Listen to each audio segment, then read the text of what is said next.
8:14, and while the majority of hospitals around our country are not following a federal price transparency rule, two of Baltimore's largest hospitals are among a small group that are in complete compliance.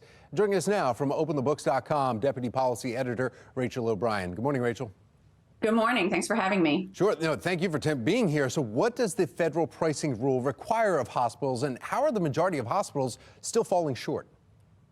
So the rule requires that hospitals post on their websites a price estimator tool where patients can search for specific services and get a price estimate.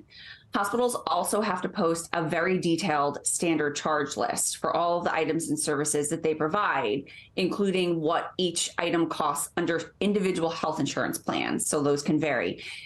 The information that we got about these hospitals comes from a nonprofit called Patient Rights Advocate, and they publish these reports. They analyze these hospitals to see if they're following the law. They found that just under 25% of hospitals were in full compliance.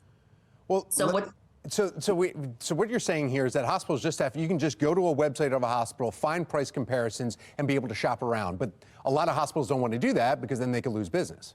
You should be able to do that. Okay. Exactly. So more hospitals are complying now than ever. Just in August, Patient Rights Advocate did the same analysis, and they found 16% of hospitals were in compliance. So now we're at 25%. So it's growing.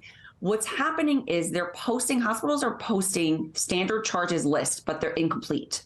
They don't have, some procedures are missing. They don't have specific health insurance plans sometimes missing. They don't have a cash price posted. These are all details that patients need to be able to get actual prices for what it is they're going to be paying for. Okay. And Rachel, what about at Baltimore hospitals, though? I know in your research here, you found two that were compliant. Yeah, actually, so Johns Hopkins Medicine and the University of Maryland Medical System, they're completely in compliance. They have 10 out of 10 pricing components. So we see a lot of hospitals have 8 out of 10 or 9 out of 10. Johns Hopkins, University of Maryland, they have their complete files. Kudos to them. They're among a quarter of hospitals that are doing that. Just to go back to what you were talking about, how is there any sort of enforcement? Right. The Centers for Medicare and Medicaid Services, they're supposed to be enforcing this. Hospitals are supposed to be complying. And so far, CMS has only fined 2 hospitals in Georgia, but there are thousands of hospitals that are not completely complying.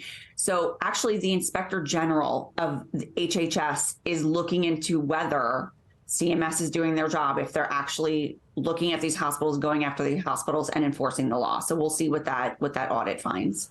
Rachel O'Brien with OpenTheBooks.com. Thank you so much. We appreciate you just giving us a glimpse into what hospitals are doing and the two around our area that are in compliance. Thank you. Thank you.